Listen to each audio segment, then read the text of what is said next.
Hello, everyone. Welcome back to the Canadian Style Hunter. I am very happy to be here with Lori-Anne from the Canadian Sportswoman Society, a very cool organization. If you haven't checked it out yet or heard of it, go on your phone. That's my kids are on my phone.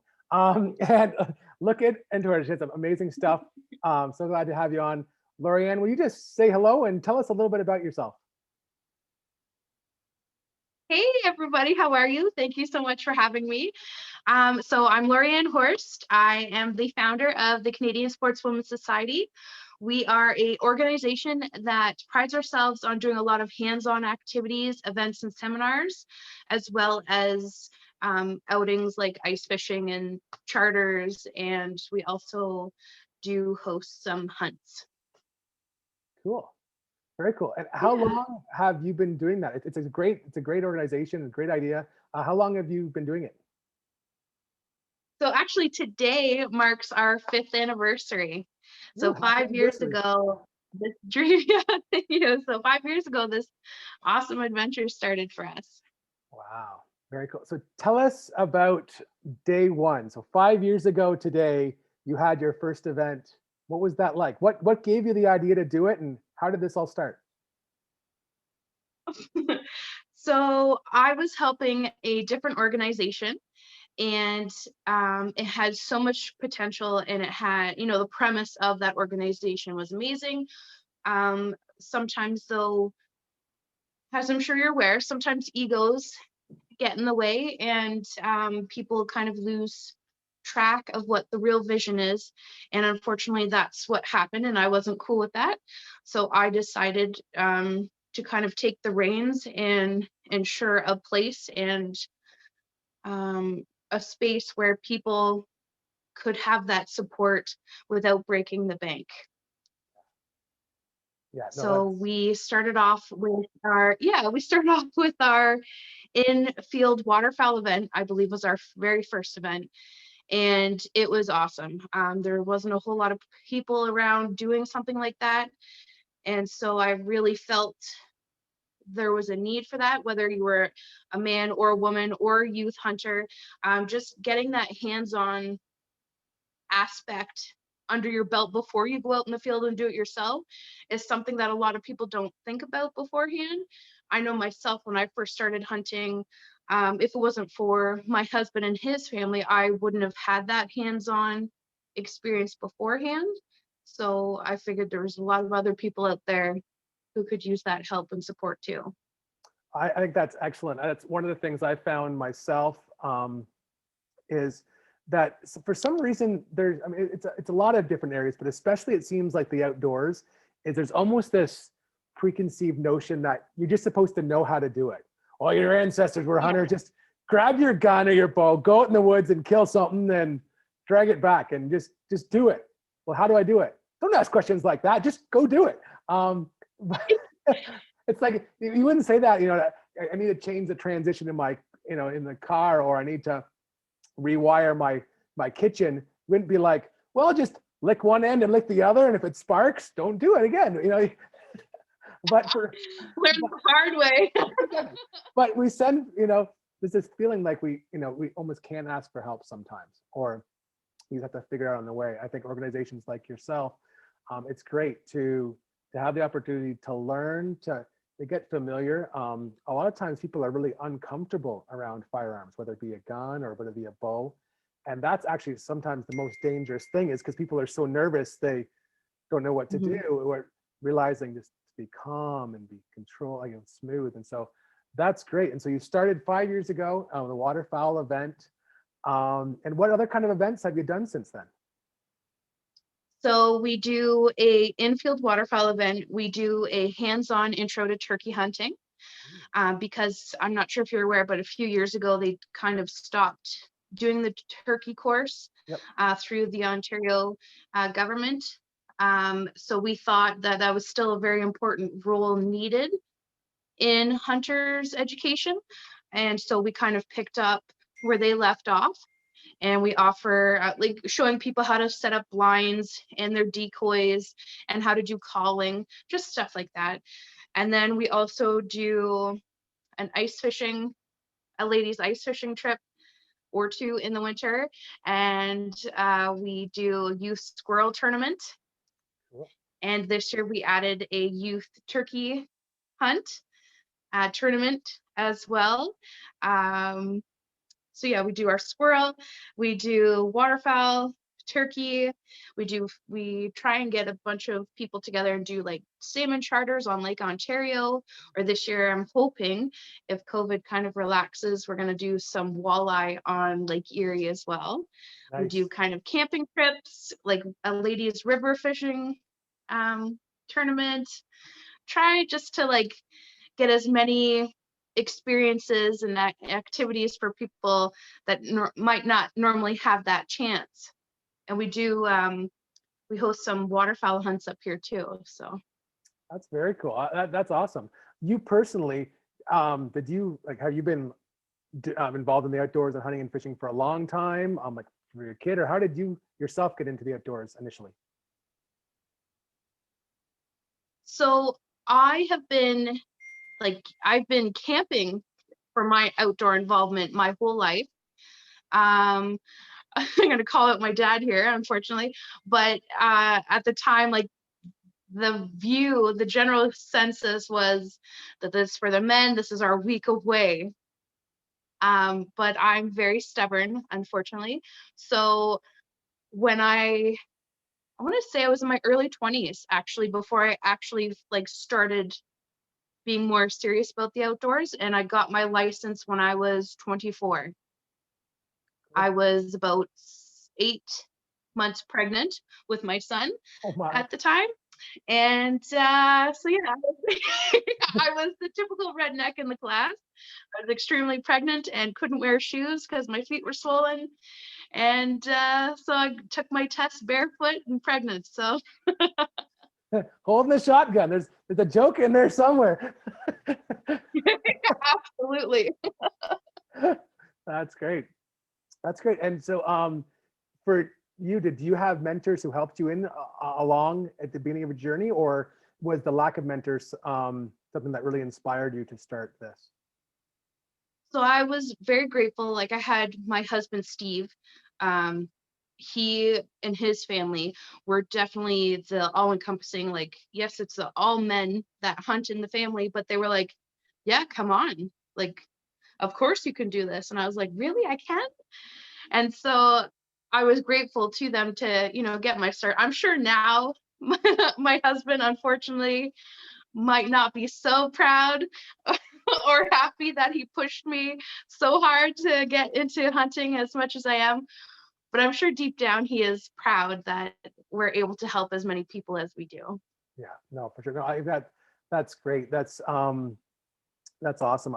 Family is one of the keys. I was talking to, I think this one hasn't been released yet, but Shan from Tacticam about how so many of these interviews that I've done, that family involvement has been like in every single one. And it's just really cool for me to see how many people who are really involved, and not just faces in the industry, but leaders. Like, sometimes the leaders are someone that no one hears about and no one knows their name, but they impact so many people. And the people that are the most involved on so many levels, how family is such a core value to them. And it's cool to hear that from you as well. It's such a family, hunting is such a family thing, whether it's you out there or even preparing it, the game and the harvest and eating it. It's so involved in the family. We were talking before this and texting a little bit before, and I was thinking, I have 3 daughters, and there is that feeling that it's, hunting and fishing and the outdoors, it's kind of a guy thing. And I'm thankful for people like yourself who are, breaking through that stereotype. For me, I want my kids, boys and girls, to have the opportunity to do what they're passionate about. And so they don't have to like it because I do. It would be fun if they liked it because I do, because then we get to do it together. But I'm thankful that things are starting to change that way, so that if my daughters want to, pick up a bow or want to go hunting, that there's not just like, okay, well, you have the one option. There's the one size female clothes, there's the one bow, and there's the one gun. And it's either that, or we'll just, you get the stuff that doesn't fit, doesn't do whatever. I think there was supposed to be a question in there. I think I just started rambling. But what, I guess the question, the question that was supposed to be there. It's okay. It's just, it's all good. It provides entertainment. The question that's supposed to be in there is, what difference have you seen in helping people, especially, women, enter into hunting and fishing in these opportunities? What difference have you found it made in their getting across the line, where they don't have to be so stubborn they just won't say no, but actually want to? And how has your gatherings helped some of those tentative people take that first step and fall in love with the outdoors? Honestly, a lot of the times, a lot of our volunteers that help us run the events are male. It's not,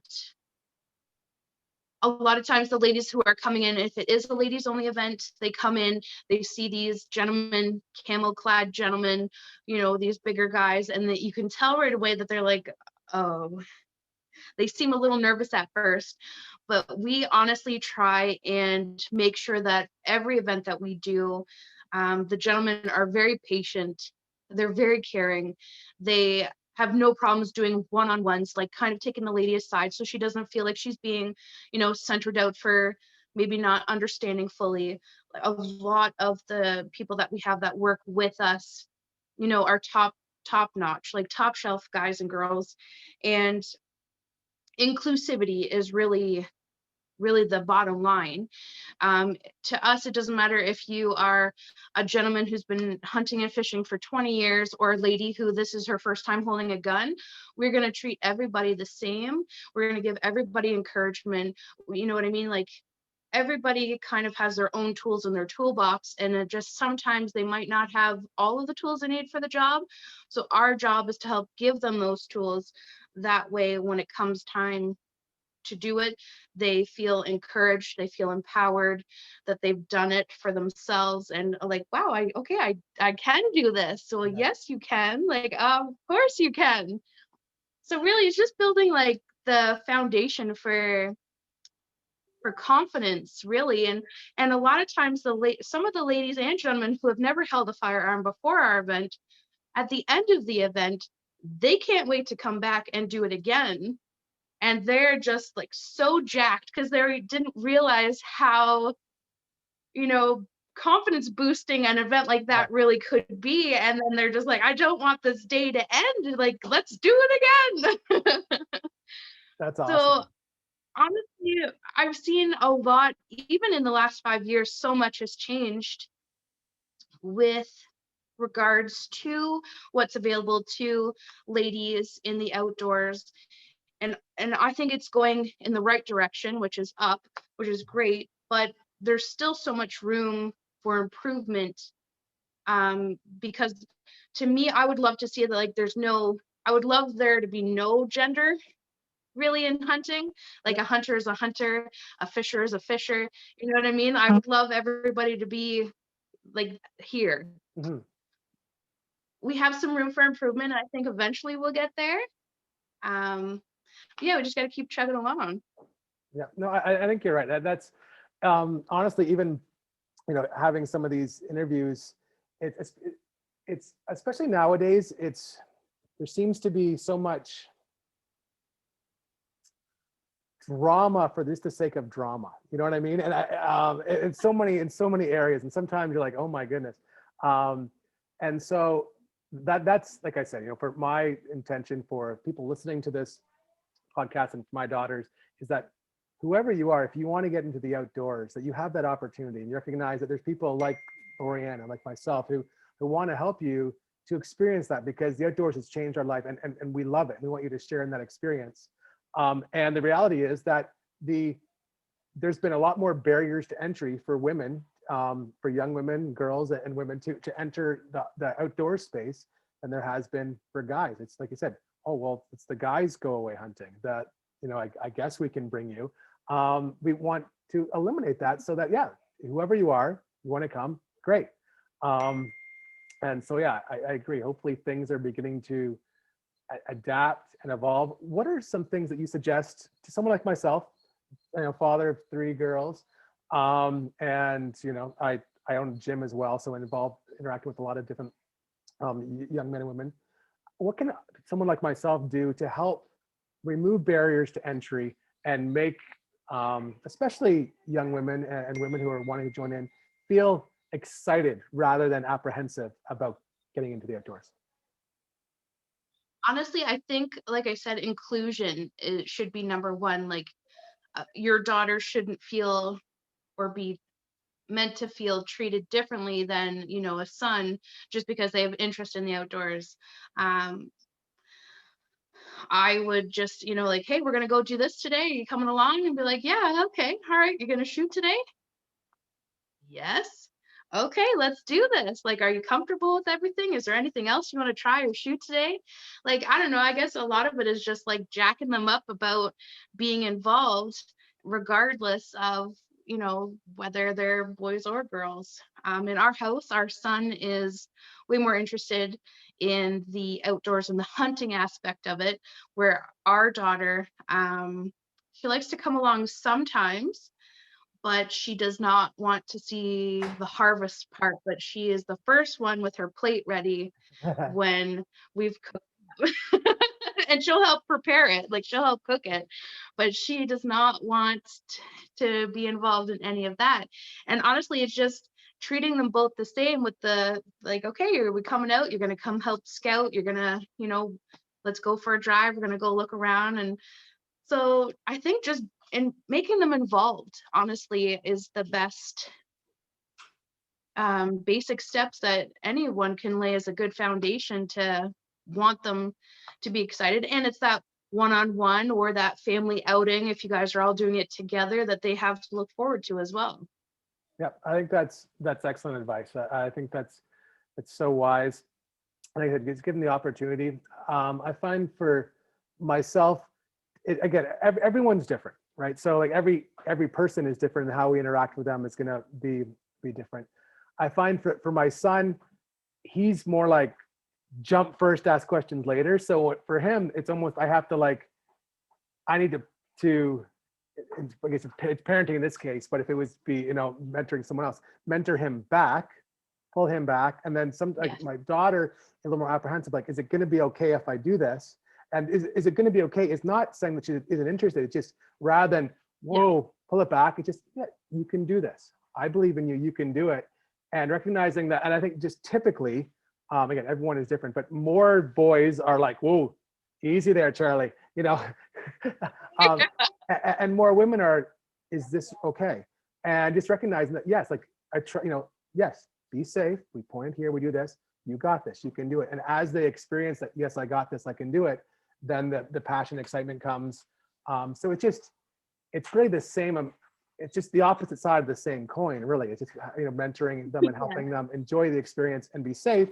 And sometimes that's pushing a little bit, like, yeah, you can take a couple more shots. It's okay. And other one's like, no, dude, like your clip's empty. Like, it's not your turn anymore. Wait for you. And so that's great. You mentioned briefly there about the equipment stuff, like last 5 years. What have you found that has been some really good things in the hunting and fishing industry to help women, like bows, for instance? We talked about that earlier. What are some things that you found that really helpful the last 5 years for women to enter into the outdoor space? And what would you think you'd like to see more steps taken, especially?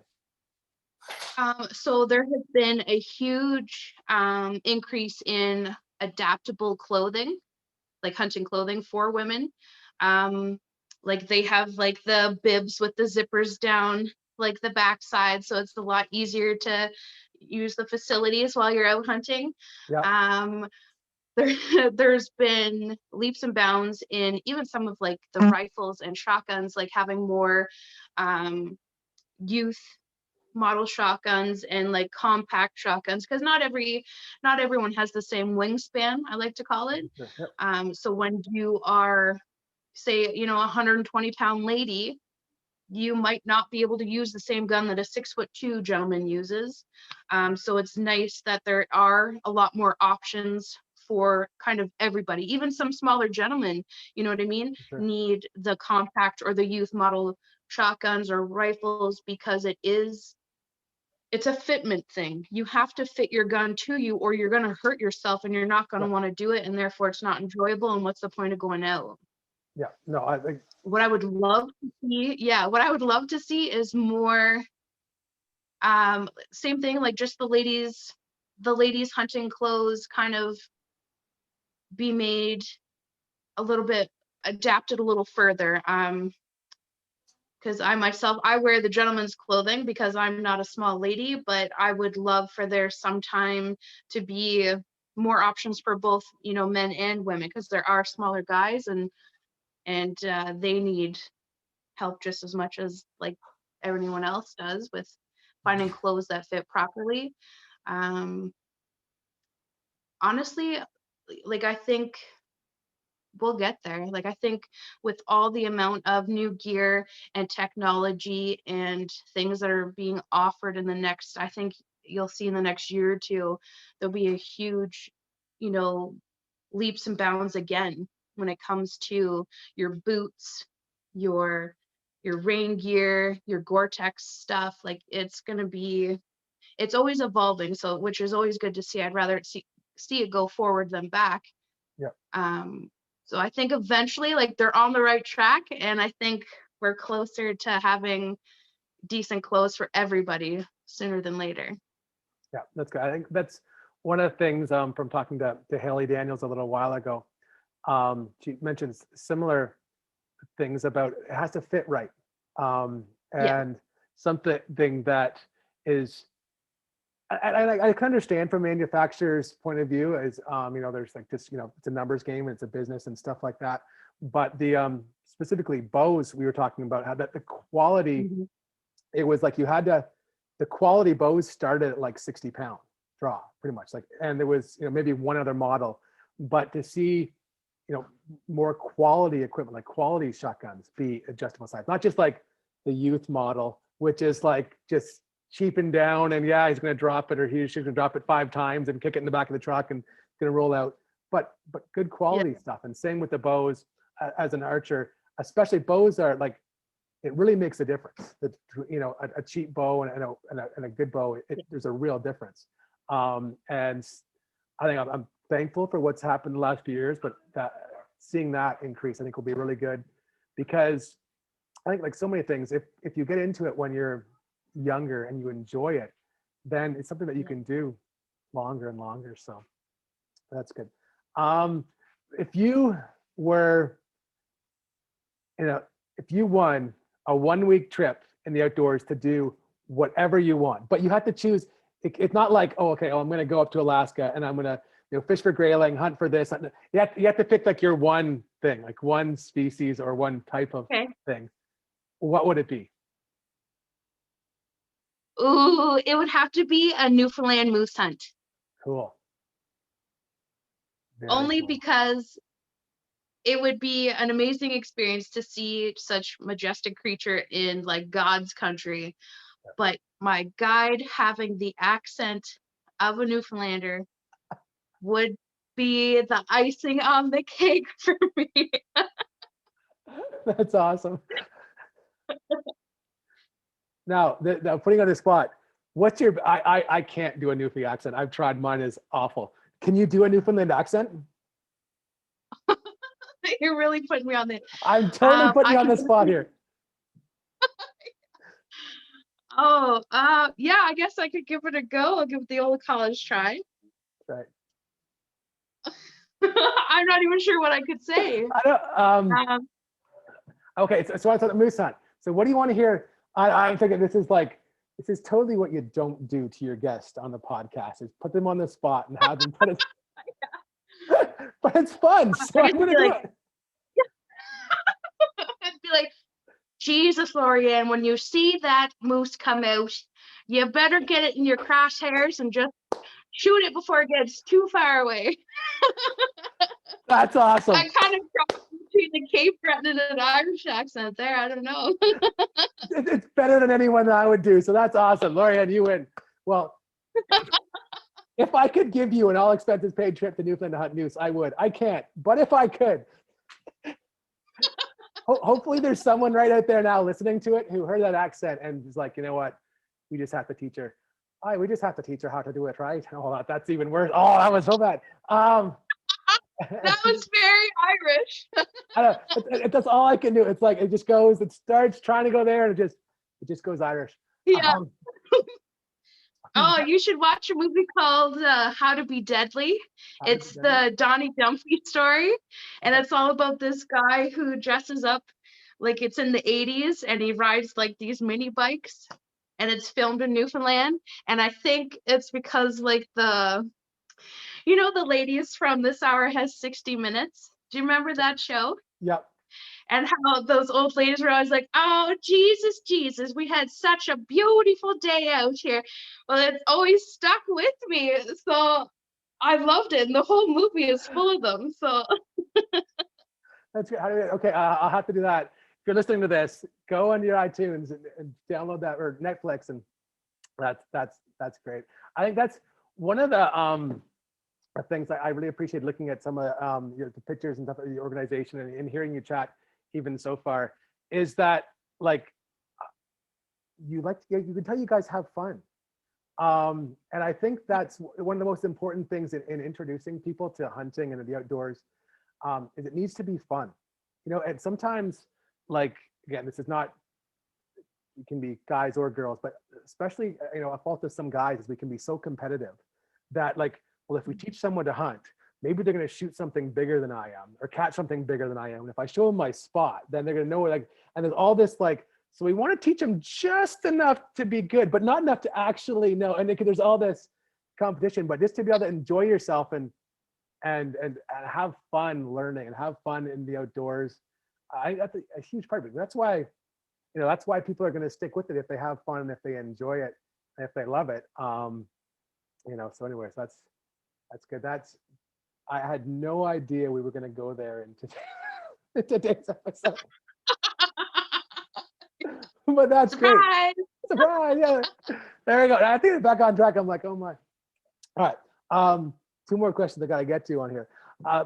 When introducing someone to the outdoors, what are some things that you recommend that, again, like someone like myself do?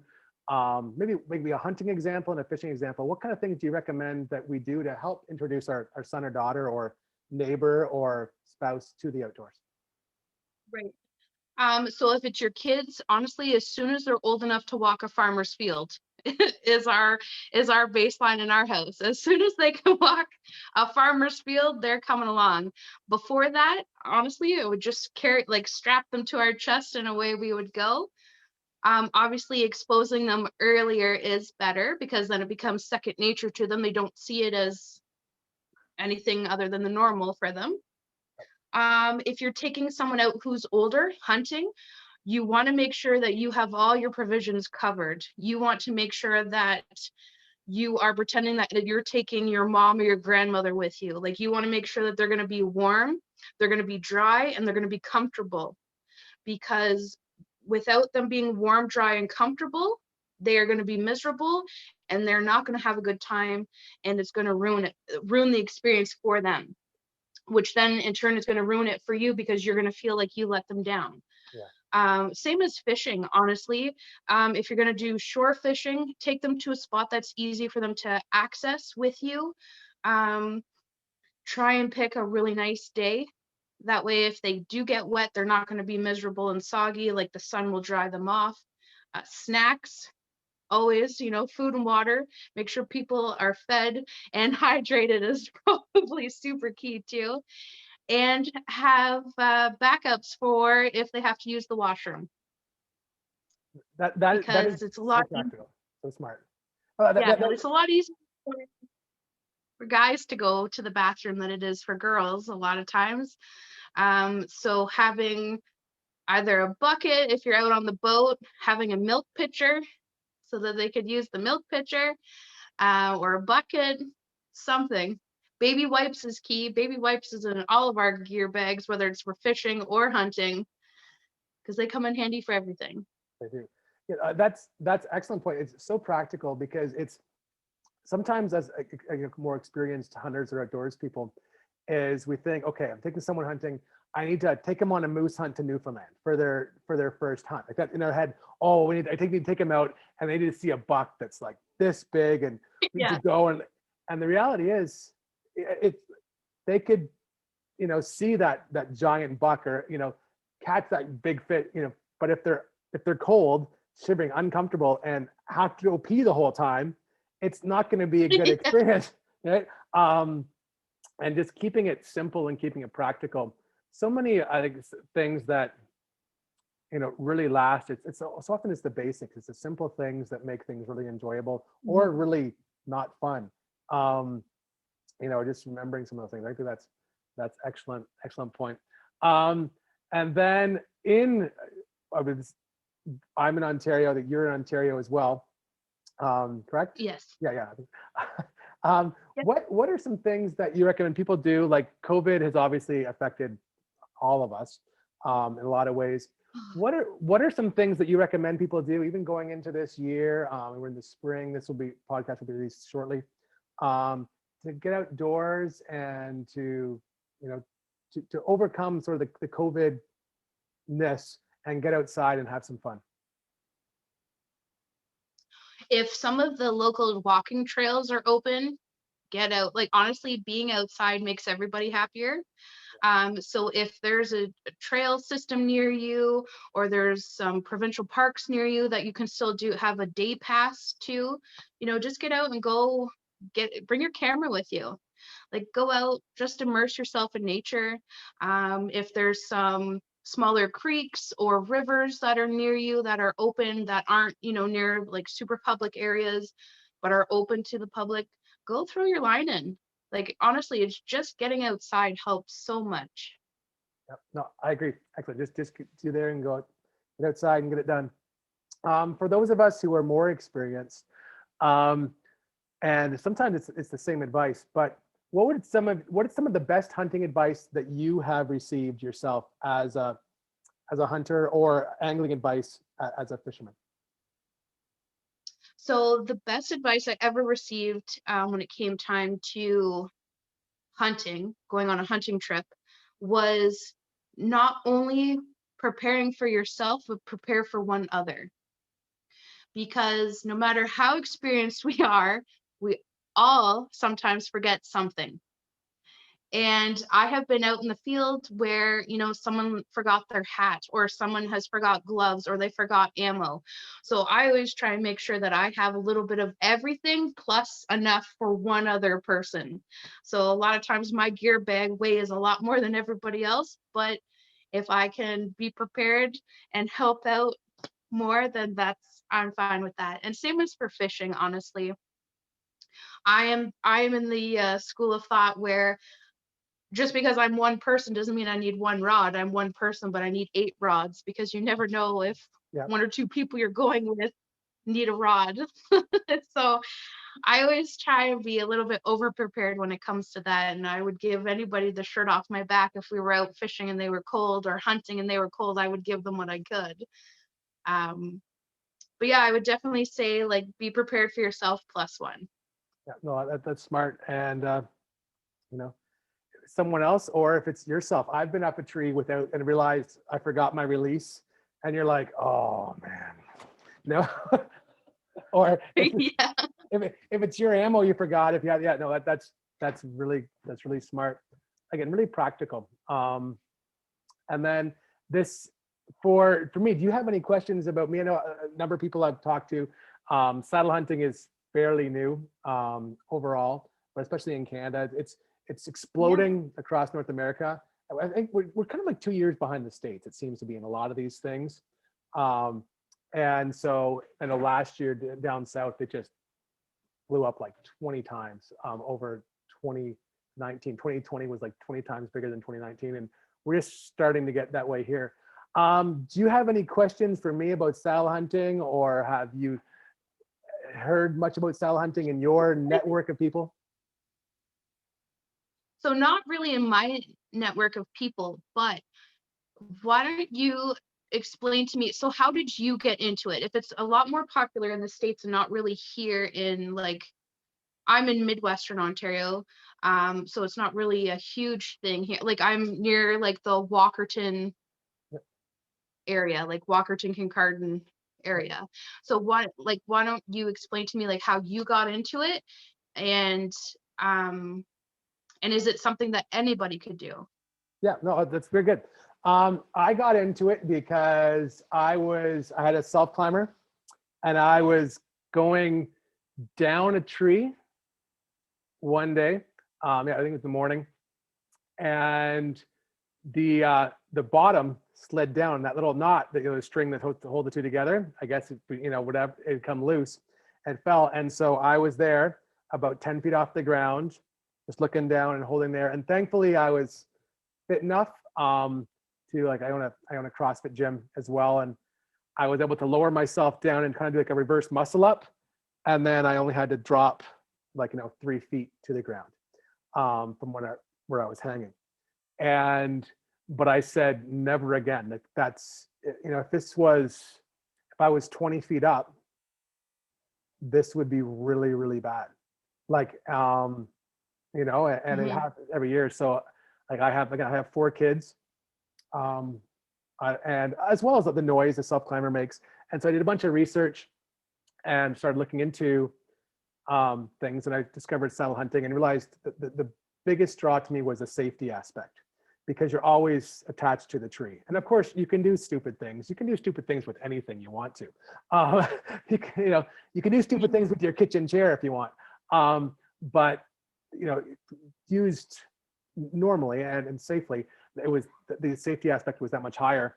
And then realized that the mobility of it, of wearing the saddle, which is kind of like a rock climbing harness, out there into the woods, that I Okay. could climb pretty much any tree, like with my climbing sticks, that I wasn't limited to, I can only climb trees that are around this big with no branches, and nothing near the bottom, because I have to put the things at the bottom, no bushes there, although I'd be clanging and making noise.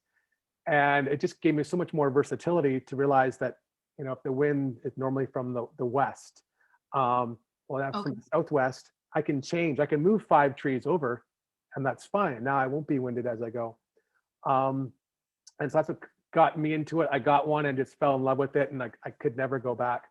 And a lot of people ask, yeah, it's kind of scary. It looks scary. Like, oh my goodness, I'm wearing a diaper attached to a rope, and you want me to climb a tree with that?